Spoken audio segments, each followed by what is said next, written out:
Well, hey everybody, welcome to the Art of Neighboring. This is part 2 of our 3-part class. If you missed part 1, don't worry, it is available on YouTube. And if you contact us, we will send you the notes from the class. So you don't have to miss a thing. But before we dive in tonight, I do want to recap where we started before I get us into where we're going in this class. So last week, we talked about really why neighboring matters. Why even have a class on this subject? Why is this an important subject? And we talked about what Jesus had to say about loving our neighbors. When Jesus was asked, what is the greatest commandment? So Jesus, in the entire Old Testament, the first 2/3 or so of the Bible, there's 613 laws. The question was, Jesus, of all of those laws, which one is the most important? And Jesus gave a really interesting answer. He said, the first is to love the Lord your God with all of your heart, soul, mind, and strength. Now, you'd expect him to end there, right? Like, that's the most important. But then he says, the second is like it. Love your neighbor as yourself. The entire Old Testament law hangs on these two commandments, to love God with everything that you are and to love your neighbor as yourself. And so neighboring matters, and Jesus made clear that neighboring matters. And we posed the question, what if Jesus intended us to love our actual neighbors? What if he put people across the street or right next door that he intends for us to meet and get to know and get to love? Well, then we talked about barriers. What are the reasons that we don't know our neighbors? What keeps us from that? We talked about 3. The first is the time barrier. We are busy people. We live busy lives, and we can't even imagine carving out time from our already packed schedules to hang out with our neighbors. Like, we can't even fathom that.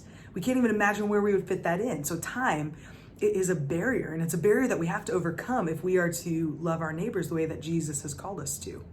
The second barrier is the fear barrier. We're wary of our neighbors. We're not sure what we'd be stepping into if we got to know them. We have kind of this arm's length approach to that neighbor down the street with the unruly teenagers, or that neighbor across the way with the unkempt yard, or that neighbor who never seems to emerge from their house. We have kind of this fear in us about what we'd be stepping into if we actually got to know our neighbors. And then the third barrier that we talked about is the selfishness barrier. I said it last time and I'll say it again. This is a really challenging one for me. I don't know about you, but I so imagine my home sometimes as my sanctuary. This is the place where I retreat and I rest, and I just kind of cringe at the thought of anyone invading that space. It's selfishness is what it is. That's at the core of this barrier. And we have to overcome our selfishness if we are to love others well. So that's where we were last time. This time, we're going to get really practical. We're going to talk about really practical, tangible ways to meet and get to know our neighbors. But before we do, I have to call out the quarantine-sized elephant in the room. We're in a really weird place in time, right? This has been a crazy year. And so if neighboring felt impossible then, it probably feels even more so now. If people were wary of their neighbors before, they're even more wary of their neighbors now. But the reality is we also need our neighbors more than ever. With the isolation and the loneliness that has just been so prevalent in our culture these last handful of months, we need our neighbors more than ever, and they need us. So neighboring matters now maybe more than it ever has. I also think, though, that COVID provides this really unique opportunity for us to get to know and get to love our neighbors. See, maybe you've lived in your home for years or even decades and you've never met your neighbors before. And now it feels like it's too late. Now it feels like, oh man, that would be so awkward to be like, yeah, like we've nodded at each other from across the street every time we take our trash out, but I don't know that guy's name. He doesn't know mine. It just feels like an awkward time to get to know someone when you've been there a while. But that's why I think COVID provides this unique opportunity. If you run into someone that you haven't met yet, even if you've seen them 1,000 times before, it would be really natural and not awkward at all to say, hey, I've lived here for a long time. you've lived here for a long time. We've never met each other. And this whole crazy time that our world has been going through has just got me thinking about neighboring and getting to know my neighbors and being a better neighbor than I have been. And I want to be that. So what's your name? I'd love to get to know you. It's a natural icebreaker. So take advantage of the second chance that COVID has provided as it applies to neighboring. Don't be afraid to get to know your neighbors, because as we all begin to kind of emerge from our bubbles in the coming weeks and coming months, that opportunity is going to be right in front of us to get to know our neighbors, maybe for the first time, even if we probably should have gotten to know them a long time ago. So with that said, with kind of that setup, the way that I'm going to break this up is really into kind of two categories. First of all, how do we even begin meeting our neighbors? Like, just where do we even start? And then second, how do we start to get to know our neighbors? How do we kind of continue growing in those friendships and in those relationships? So let's start by talking about how to meet our neighbors. I'm going to give 3 really practical suggestions. The first is this: move to the front. Move to the front. Most of our outdoor life surrounding our homes happens in the back, doesn't it? I mean, that's where the grill is. That's where the lawn chairs are. That's where the kids' toys are. If we're going to go hang out outside, we're going to go hang out back. But most of that can be moved to the front. Save for maybe a jungle gym that is like cemented into the ground, everything else can go to the front. The grill can go to the front. The lawn chairs can go to the front. Water tables and sidewalk chalk, it can all move to the front. So move to the front. Be outside and visible to your neighbors. So that way, when a neighbor walks past, you have an opportunity to meet them because you're there to see them. When your neighbor brings their trash out to the end of the driveway, you have an opportunity to meet them because you're there. It's not going to happen if you're out back, so consider moving to the front. Second practical suggestion: drop everything you have and introduce yourself anytime you see someone you don't know. Drop whatever you're doing and go meet them. That's really important because it's so easy to let them walk past over and over and over again, or to let them walk to the end of their driveway over and over and over again. Get into the habit of dropping what you're doing and going to meet your neighbors. I actually recently positioned my desk in the front room of my house so that I can see the sidewalk. And I actually positioned it not straight facing out, but kind of angled so that I can see kind of a little like runway of the sidewalk. So one of my goals has been to get out there and meet neighbors that I don't know. And I've gotten to meet a handful of them that way. And if I miss them on one kind of trek, I kind of pay attention to when they're going to come back by. But just drop whatever you're doing and meet anyone that you don't know. Third practical suggestion: recover the lost art of the handwritten note. I have 2 neighbors. I actually just recently moved in to a new home just over a month ago. So I'm still in this process of meeting my neighbors. I'm on the front end of this. And I still have 2 neighbors that I have not seen. Like, I've not seen them pull out of their driveway. I haven't seen them bring their trash out. I haven't seen them mow their lawn. I have no idea how I keep missing them, especially given that I sit facing the front all day long. But I have not seen them. So the other day, I just jotted a little note introducing myself, letting them know I was new to the neighborhood. And, I know this is a weird time, but I'd really love to meet you at some point. So, just so you know, I'm really, really glad to be part of this neighborhood and hope we get to connect. Really simple. And I just stuck it in the mailbox. Now, if we weren't in this crazy time, I would suggest just going and knocking on the door and introducing yourself. But you don't want to make your neighbors feel unsafe or kind of like you're violating their space in the middle of a pandemic, right? So just consider recapturing the lost art of the handwritten note. Jot a note and let your neighbors know that you're there and you'd like to know them in whatever way they feel comfortable and safe. And it's as simple as that. That's a simple way to get to know your neighbors. Now, for the record, I did this a couple days ago. I have not gotten a response from them yet, and I still haven't seen them emerge from their homes. But I'm praying for them. I'm praying for my neighbors, all the neighbors around me, that God would provide opportunities to meet them and to get to know them. And so I'm very hopeful that the handwritten note will in the end pay off.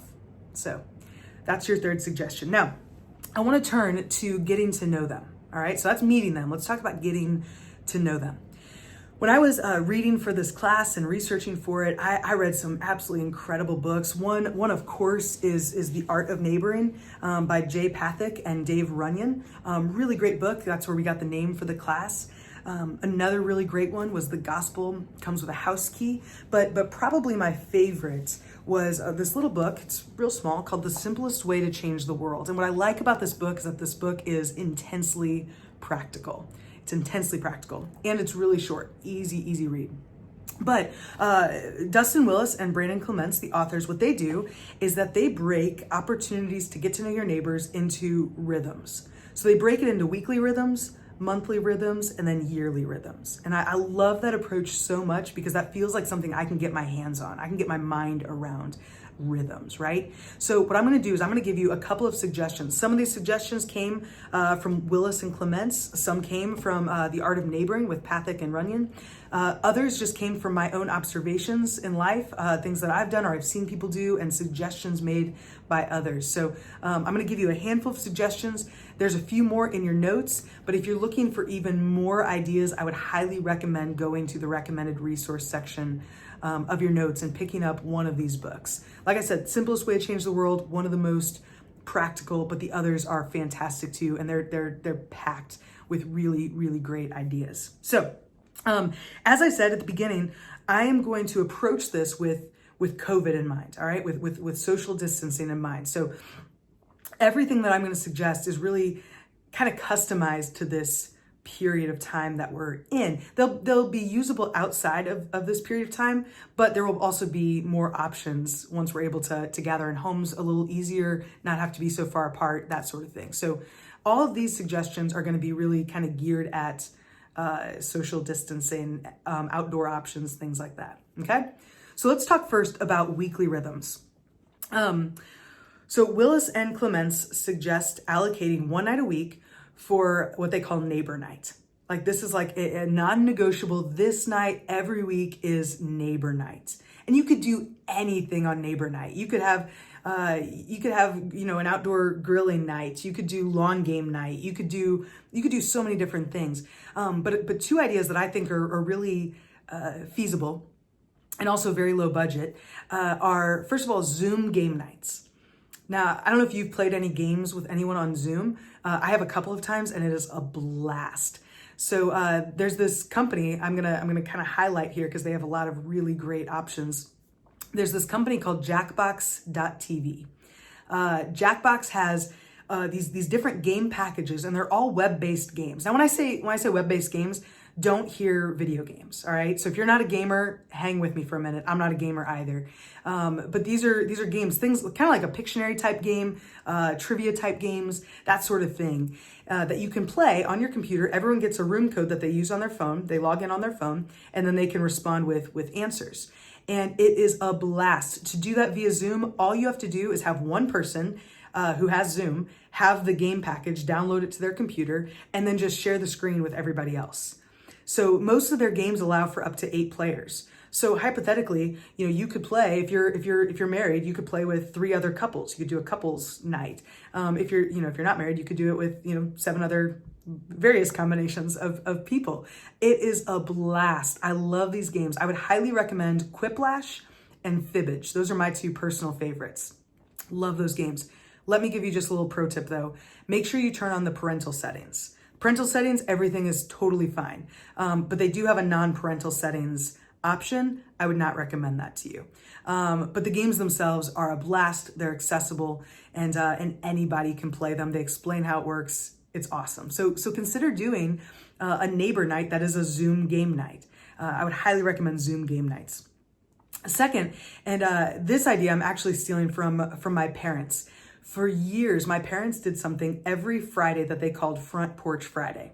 Now, this is pre-quarantine. This is pre-COVID. So this isn't like a social distancing thing for them. But every Friday night, they would have a handful of friends over who quite literally sat on the front porch. They sat and talked and snacked and just enjoyed each other's company. So consider hosting a Front Porch Friday. Do it literally on your front porch. It's real easy to maintain 6 feet of distance outside. If you don't have a front porch, have a driveway Friday, whatever you want it to be, a lawn Friday, or whatever other night of the week. But just have a night where everyone knows we gather at their house, this night of the week, and we sit and we talk and we just enjoy each other's company. So build those sorts of things into your weekly rhythm. Make them non-negotiable parts of your week. You don't schedule things otherwise that night, because that night is dedicated. That's neighbor night. That night is time for me to get to know and invest in the relationships I have with my neighbors. All right, so those are weekly rhythms. Let me give you a couple of monthly ones. There are tons of monthly options, but I want to give you 3. And once again, you can find way more suggestions in the books listed in your recommended resource section. But let me give you 3. First, do a monthly cookout.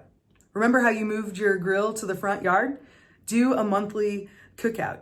Here's the thing: during this period of time, just make the deal that everyone brings their own food. So that way, there's no sharing of meat or things like that. Everyone brings their own food to cook, to grill. But then, and tell everyone to bring their own lawn chair as well, and then sit in the front yard, sit in the driveway, and enjoy an outdoor cookout meal together. So consider having a cookout. Second, start a book club. People are reading way more since COVID, since quarantine, because a lot of people have way more time than they've had. Some of us are kind of moving back into busy rhythms, but it kind of freed up time that a lot of us didn't expect to have freed up. And so reading has gone through the roof. And here's the thing: not only are people reading more, but they are more likely to read if they're doing it with other people. So start a book club, pick a fun book, and all you need are a handful of flyers that you could stick in some mailboxes and invite people to join you to discuss a book. Give them 2 or 3 or 4 weeks to get the book read. Plan the day that you'll discuss, and then execute, then do it. You could do that through Zoom. You could give people a Zoom code, to log into. You could do it in the lawn. You could do it in the driveway. Either way, but start a book club. Make it a once a month regular part of your rhythm. So start a book club. And then let me give you one more: movie nights. Now, I know that movie nights are traditionally indoor activities, right?